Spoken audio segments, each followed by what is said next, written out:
C'était le dernier vestige du camping de Quiberville-sur-Mer, en Normandie proche de Dieppe.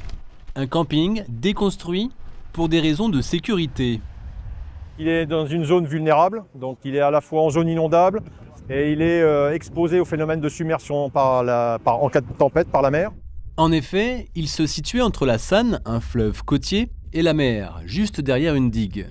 Un risque qui s'est accentué ces dernières années. On a une élévation du niveau des mers qui a été de près de 20 cm depuis 100 ans et 10 cm depuis 30 ans, ça s'accélère et tout cela va contribuer malheureusement à exacerber les problèmes actuels. J'ai été plutôt un jeune maire qui voulait résister à la nature dans la première décennie de mes mandats en se disant on va renforcer les épis, recharger en galets, faire des enrochements. Et puis la deuxième décennie, j'ai plutôt subi les inondations. Dont une particulièrement importante en 1999. Au final, il est décidé de relocaliser le camping dans les terres, dans une zone sécurisée, à plus de 600 mètres des plages.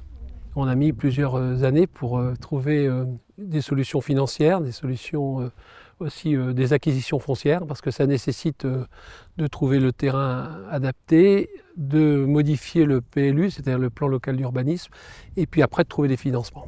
Soit environ 22 millions d'euros, dont près de la moitié provient de fonds européens. Une enveloppe qui va permettre de déplacer le camping, mais pas seulement. Concrètement, on va ouvrir la digue existante. On va créer un nouveau pont, on va mettre en place un nouveau pont. Et donc, à partir du moment où cet aménagement va être réalisé, la mer va pouvoir pénétrer de manière régulière, quasiment journalière, dans la basse vallée de la Sanne.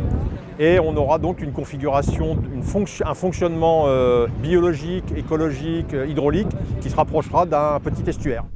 S'il était urgent d'agir, selon les acteurs locaux, la situation dans la région est critique. On a des dizaines, des centaines, des milliers d'hectares à travers la Normandie qui sont dans cette configuration de zone basse et qui ont des remontées, soit de nappes, soit qui vont être attrapées par l'élévation du niveau de la mer. La montée des eaux et les tempêtes engendrent un recul du trait de côte qui impose, comme ici, des adaptations et une recomposition du territoire.